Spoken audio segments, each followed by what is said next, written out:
이 마인드맵에 나타난 줄기를 따라 다니엘서의 내용을 함께 여행해 보도록 하겠습니다. 다니엘서 강의안, 흔들리는 제국, 영원한 하나님의 나라, 도입, 세상 속의 성도를 위한 생존 지침서. 여러분 반갑습니다. 오늘은 구약 성경의 예언서 중에서도 가장 박진감 넘치는 스토리와 신비로운 환상이 교차하는 책 다니엘서를 함께 펼쳐보겠습니다. 여러분은 다니엘 하면 무엇이 가장 먼저 떠오르시나요? 아마 사자굴 속에 던져졌지만 살아남은 다니엘, 혹은 뜨거운 풀무불 속에서도 타지 않았던 새 친구의 이야기가 떠오르실 겁니다. 하지만 다니엘서는 단순히 어린이들을 위한 기적 이야기가 아닙니다. 이 책은 세상의 거대한 권력, 제국 아래에서 하나님의 백성이 어떻게 정체성을 지키며 살 것인가, 그리고 인간의 역사를 진짜 움직이는 손길은 누구인가 라는 묵직한 질문에 답하는 책입니다. 오늘 마인드맵의 세 가지 큰 기둥, 바벨론 궁정에서의 승리, 제국들의 흥망성쇠, 그리고 마지막 때의 환상을 따라가며 사자굴보다 더 험한 세상을 살아가는 우리에게 주시는 하나님의 지혜를 찾아봅시다. 자, 소년 다니엘이 포로로 끌려갔던 바벨론의 화려한 궁전으로 함께 가보실까요? 첫 번째 줄기, 제국의 문화에 함몰되지 않는 거룩한 결단. 1, 2장. 이야기는 유다 왕국이 바벨론의 느부갓네살 왕에게 함락되면서 시작됩니다. 1.1 뜻을 정한 청년들 1장. 유다의 귀족 청년이었던 다니엘과 세 친구는 바벨론으로 끌려가 왕궁 교육을 받게 됩니다. 왕은 그들의 이름까지 바벨론식으로 바꾸며 철저히 세속화시키려 하죠. 그때 다니엘은 놀라운 결단을 내립니다. 왕의 음식과 포도주로 자기를 더럽히지 아니하리라. 이건 단순히 편식의 문제가 아니었습니다. 제국의 통치 아래 살지만 내 영혼의 주인은 오직 하나님임을 선포한 정체성 지키기였습니다. 열흘간의 채식 시험 결과 그들의 얼굴은 다른 청년들보다 더 윤택했고 지혜는 10배나 뛰어났습니다. 하나님은 세상 속에서 거룩함을 선택한 자들에게 탁월함을 선물로 주십니다. 1.2 느부갓네살의 신상꿈과 뜨인 돌 2장. 바벨론의 왕 느부갓네살이 기이한 꿈을 꿉니다. 악수와 술객들이 해석하지 못해 죽을 위기에 처했을 때 다니엘은 친구들과 기도하며 하나님의 지혜를 구합니다. 꿈속의 거대한 신상은 금, 바벨론, 은, 메데, 바사, 놋, 그리스, 철, 로마로 된 인간 제국들을 상징했습니다. 그런데 사람의 손을 대지 않은 뜨인 돌이 나타나 그 신상을 쳐서 가루로 만들고 그 돌은 태산을 이루어 온 세계에 가득해집니다. 이 환상은 세상의 나라는 결국 멸망하지만 하나님이 세우신 나라는 영원히 견고하리라 는 다니엘서 전체의 주제를 선포합니다.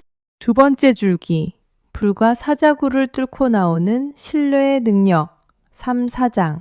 두 번째 줄기는 구체적인 핍박과 교만한 왕의 굴복을 다룹니다. 3.1 그리 아니하실지라도의 믿음 3장.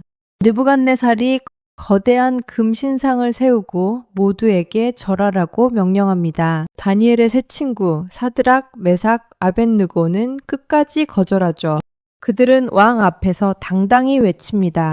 하나님이 우리를 저 타는 풀무불에서 건져내시겠지만 그리 아니하실지라도 우리는 우상에게 절하지 않겠나이다. 분노한 왕이 불을 7배나 뜨겁게 하여 그들을 던졌지만 불 속에는 세 사람이 아니라 네 사람이 걷고 있었습니다. 하나님이 친히 그들과 함께 하신 것이죠. 고난의 한복판은 우리가 하나님을 가장 가까이 만나는 지성소가 됩니다. 4일 지극히 높으신 이를 찬양한 왕 4장. 하나님은 느부갓네살의 교만을 꺾으십니다.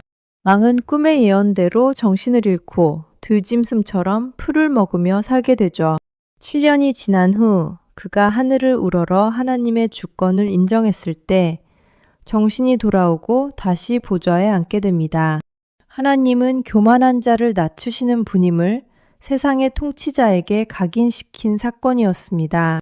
세 번째 줄기, 권력의 종말과 기도의 파수꾼 6장. 세 번째 줄기는 제국의 교체기와 그 혼란 속에서도 변치 않는 다니엘의 경건을 보여줍니다. 5.1. 벽에 쓰인 글씨 메네 메네 데겔 우바르신 5장. 세월이 흘러 느부갓네살의 후손 벨사살 왕이 잔치를 베풉니다.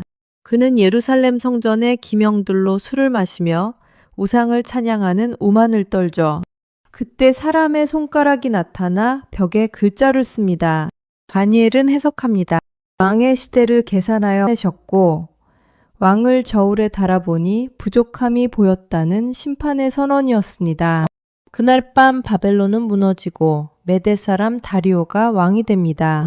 하나님을 가볍게 여기는 권력의 유통기한이 다했음을 보여줍니다. 6.1. 사자굴보다 강력한 기도의 습관 6장.